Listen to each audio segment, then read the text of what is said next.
Assalamualaikum warahmatullahi wabarakatuh. Selamat pagi semuanya, tetap semangat walaupun mengajar dari rumah. Baik, hari ini saya mencoba untuk menjelaskan fitur yang ada di e-learning SMK Negeri 4 Kota Bekasi. Jadi kemarin kita sudah dapat panduan melalui PDF di sini. Nah, ini saya mencoba untuk memvisualisasikan apa sih yang ada di e-learning SMK Negeri 4 Kota Bekasi gitu ya Bapak dan Ibu. Jadi mohon maaf kalau misalkan ada salah kata, harap dimaklumi gitu. Oke, kita langsung aja. Di sini kita lihat di sisi kiri. Kebetulan saya masuk di kelas 12 PSPT 2 gitu ya. Kita buka fitur-fiturnya apa, untuk apa aja sih gitu ya. Nah, di deskripsi mata kuliah kita lihat di sini adalah fungsinya lebih kayak menjelaskan ini mata pelajaran apa sih gitu ya. Tapi ini lebih opsional, kayak mau diisi mau enggak juga nggak masalah karena kan pelajaran kita juga udah jelas gitu ya, misalnya matematika, bahasa Indonesia, bahasa Inggris dan lain sebagainya gitu ya. Lalu untuk di fitur agenda ya, di fitur agenda ini kita maksudnya adalah untuk menuliskan jurnal pembelajaran kita. Misalkan ini boleh dituliskan sebelum mengajar ataupun sesudah mengajar. Artinya kita absen di kelas itu gitu loh. Apakah kita mengajar atau tidak gitu ya. Caranya gimana? Kita pilih agenda di sini, lalu kita tambah event. Tambah event, judulnya apa? Misalkan pertemuan kedua. Gitu ya. Di tanggal berapa kita mengajar?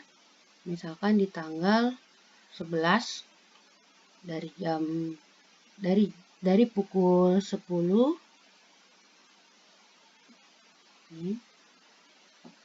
ya, dari pukul 10. Lamanya berapa? Durasinya gitu ya. Lamanya misalkan 45 menit, lokasinya di mana? Bebas sih, ini mau ditulisnya apa. Kalau saya kan bisa tulisnya di rumah aja. Speakernya siapa? Ini gurunya. Nah, kayak gini. Lalu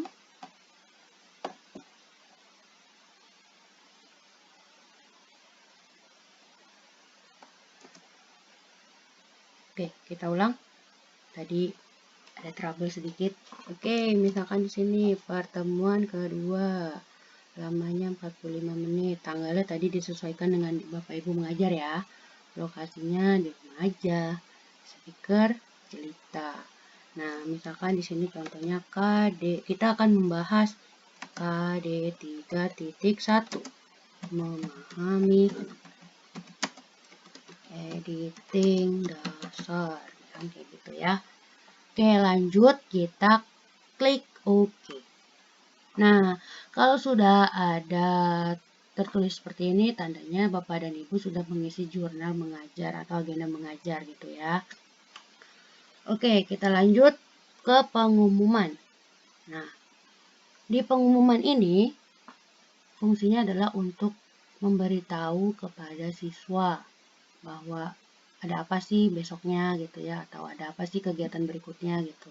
Saya sarankan untuk menambahkan pengumuman ini, pilih di pesan kepada user tertentu. Kenapa? Supaya si siswanya itu baca langsung gitu ya, tertuju gitu sama si siswanya gitu loh. Nah, di sini sudah ada nama-nama siswa yang terdaftar di kelas tersebut. Kita pilih dari atas sampai dengan bawah ya, dengan pencet tombol shift pada keyboard, lalu kita pilih semuanya, lalu kita pilih panah warna hijau di sini. Oke, lanjut. Perihalnya apa? Perihalnya itu kan tadi misalkan kita mau kasih tahu ada ulangan harian keempat. Nah, di sini kita jelaskan. Silakan mempelajari gitu ya, mempelajari materi pertemuan 3 dan 4 misalkan gitu, karena kita pertemuannya sudah sampai 4 kali, ceritanya sih begitu ya. Lalu kita masukkan di sini. Nah, ini akan sampai ke siswanya gitu ya. Jadi mereka bisa langsung membaca gitu. Oke, lanjut dari pengumuman kita ke fitur dokumen. Fitur dokumen ini untuk apa sih gitu ya. Jadi fitur dokumen ini adalah untuk misalkan Bapak Ibu kalau misalnya sudah memiliki Google Form untuk isian presensi bisa taruh di sini. Atau mau apa namanya memberikan materi atau berupa handout, PowerPoint, Microsoft Word, Excel dan lain sebagainya juga bisa di sini. Waktu IHT kemarin kita diajarkan menggunakan Padlet ya. Di sini saya ambil satu contoh Padlet dari kelas 11 untuk dimasukkan ke dokumen tadi. Misalkan di pertemuan 1 sudah dialurkan seperti ini. Jadi gampangnya kita copy si link addressnya si Padlet ini. Kita copy. Lalu kita buat hyperlink. Namanya apa? Misalkan materi 12 PSPT 2 ya. Kita copy paste di sini komentar.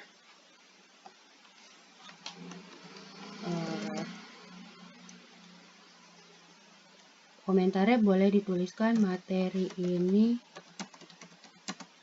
wajib selalu dibaca. Misalkan kayak gitu ya. Terus kita klik OK. Nah, nanti siswa akan kita arahkan ke dokumen untuk membaca handout atau materi yang kita berikan kepada mereka. Ketika mereka klik, maka akan terbuka materi yang kita siapkan di Padlet ini, gitu ya. Nah, itu gambaran dari si dokumen. Oke, lanjut. Untuk di fitur latihan-latihan. Kalau untuk fitur ini saya rasa Bapak dan Ibu sudah tahu karena kita sudah menggunakan ya. Tapi kalau misalkan masih belum paham untuk di latihan-latihan ini nanti bisa ditanyakan langsung ke tim ICT ya. Karena saya tidak mau menjelaskan ke sini karena sudah pernah gitu ya. Sudah pernah, maksudnya sudah menggunakan gitu. Oke, lanjut ke assignment atau tugas, penugasan. Jadi kalau Bapak dan Ibu mau memberikan tugas kepada siswa, kita bisa klik fitur di assignment ini, lalu kita buat tugas baru. Judul tugasnya apa? Misalkan tadi pertemuan kedua, tadi kan kita di agendanya pertemuan kedua gitu ya. Deskripsinya apa? Misalnya pertanyaan untuk anak-anak gitu ya. Kita ada post test gitu ya pada saat mengajar, kita bisa tuliskan di sini beberapa pertanyaan kepada mereka. Contohnya gini, misalnya sebutkan software apa saja yang digunakan untuk mengedit film, misalkan gitu. Kalau di pelajaran saya.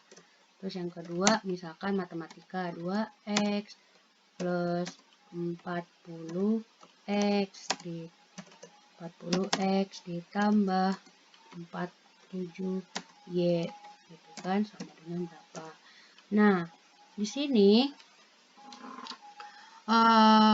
untuk pilihan penugasan itu ada 3, yaitu ada file atau wajib melampirkan file, boleh ditambahkan teks uraian gitu ya, atau hanya teks harus dengan teks tanpa file.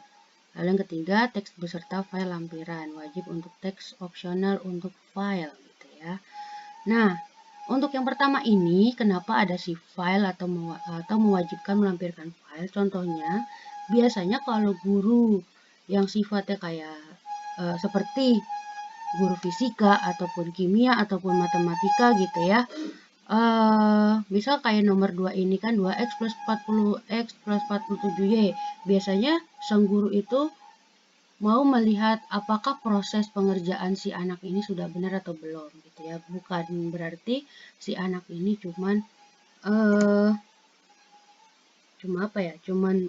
menuliskan jawabannya saja gitu, tapi tidak tahu prosesnya gitu. Jadi ini cocok banget untuk yang fisika, kimia, ataupun matematika gitu ya. Terus ataupun gambar juga bisa, desain gambar ini boleh. Terus yang kedua, hanya teks. Misalnya kayak di contohnya di sini adalah di pertanyaan nomor 1.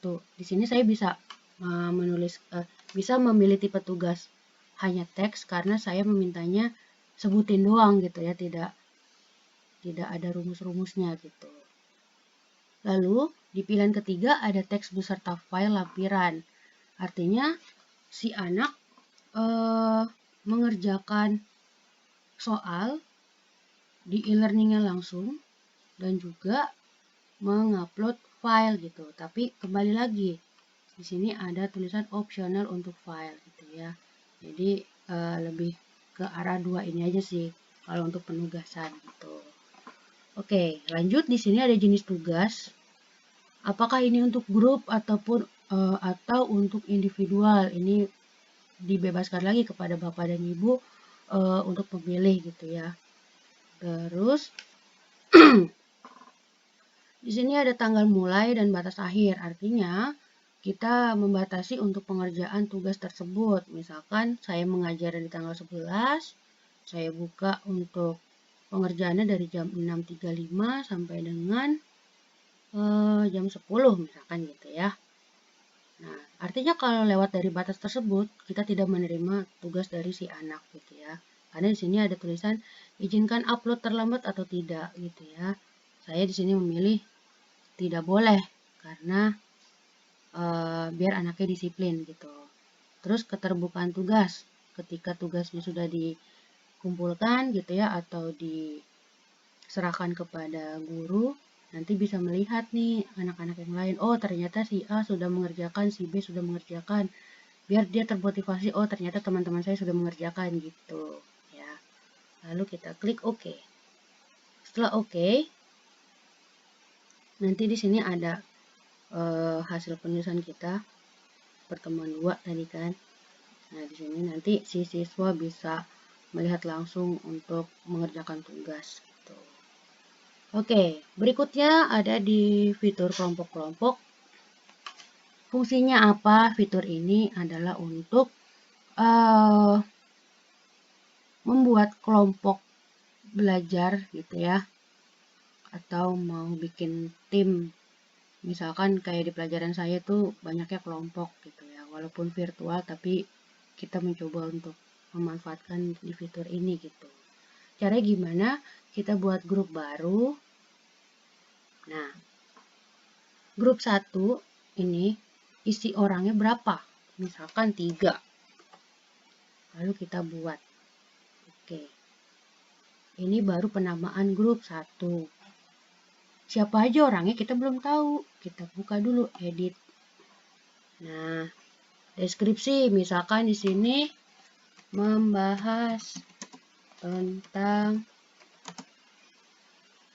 editing linier. Nah, gitu ya. Tutornya siapa? Nggak usah ada, ya kan? Karena gurunya kita doang gitu ya. Di sini jumlah si kelompoknya itu. Nah, kita pilih dari buku presensi kita pilih nama-namanya siapa aja. Contoh, saya mau pilih 3 orang ini. Lalu kita klik yang ini. Nah, artinya kalau sudah terpilih seperti ini, berarti 3 anak itu sudah masuk dalam kelompok 1. Ya. Terus kita klik OK. Lalu kita lanjut di kelompok-kelompok ini. Nah, ini sudah ada nih. Di kelompok 1 berarti dia membahas tentang editing linier. Lalu kita mau bikin grup baru lagi sampai anak-anaknya mendapat kelompok semua gitu ya. Kita oke. Kita edit. Grup 2 membahas editing non-linear. Misalkan gitu. Atau sesuai dengan materi yang Bapak Ibu ajarkan kepada anak-anak ya. Lalu saya pilih 3 orang lagi. lalu klik OK. Nah, seperti itu.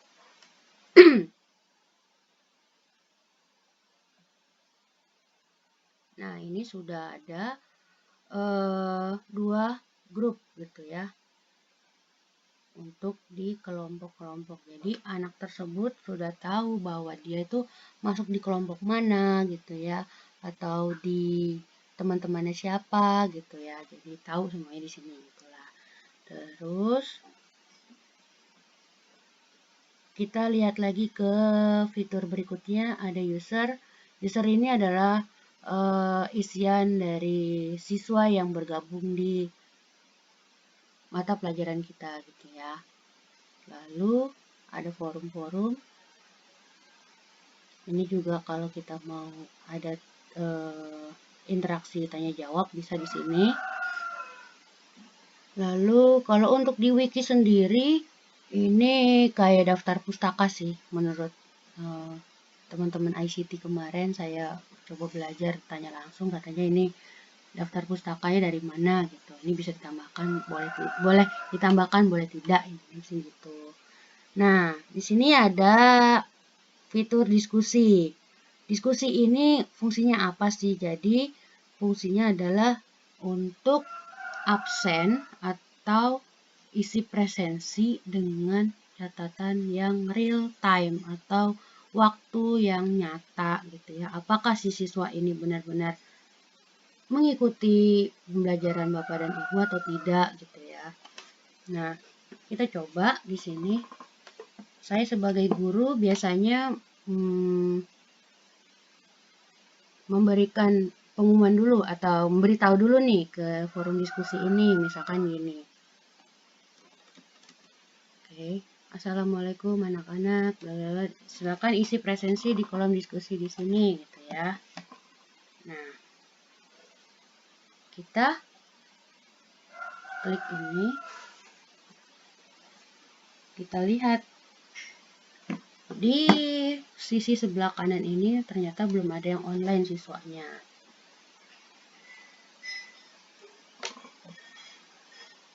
Kalau misalkan sudah ada yang online,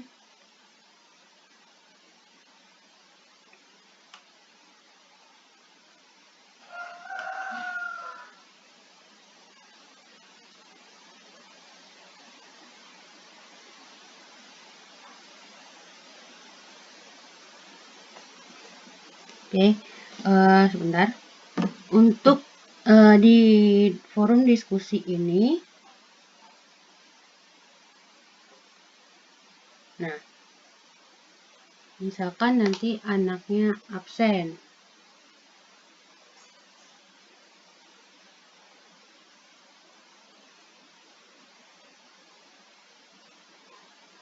Oke, kita tunggu. Nah, berarti tandanya kalau ada nama siswa ini, di sini adalah nama gurunya yang di atas, lalu yang di bawah ini adalah nama si siswanya gitu ya. Ketika nanti dia mengetikkan hadir gitu ya, tandanya berarti siswa tersebut sedang online bersama kita gitu ya. Nah, untuk merekap presensi jangan langsung direkap gitu ya, jangan direkap dari hasil diskusi di sini, tapi tunggu kalau saya bilang ke siswanya, tunggu sampai si guru ini adalah menutup presensi hari ini gitu ya. Karena kadang ada siswa yang sudah menuliskan di diskusi ini, lalu tiba-tiba dia offline gitu ya, atau tidak ada di bagian sini gitu ya. Jadi saya sarankan Bapak Ibu menutup presensinya misalkan kayak gini. Terima kasih semuanya sudah. Nah kayak gini kan berarti tandanya dia offline nih. Padahal kita belum nutup ya. Terima kasih sudah isi presensi. Nah, harusnya ketika kita setelah menuliskan ini, baru dia boleh offline gitu loh. Oke, kurang lebihnya seperti itu yang bisa saya sampaikan. Semoga video ini bermanfaat buat semuanya. Tetap semangat walaupun belajar dari rumah, dan sampai jumpa. Wassalamualaikum warahmatullahi wabarakatuh.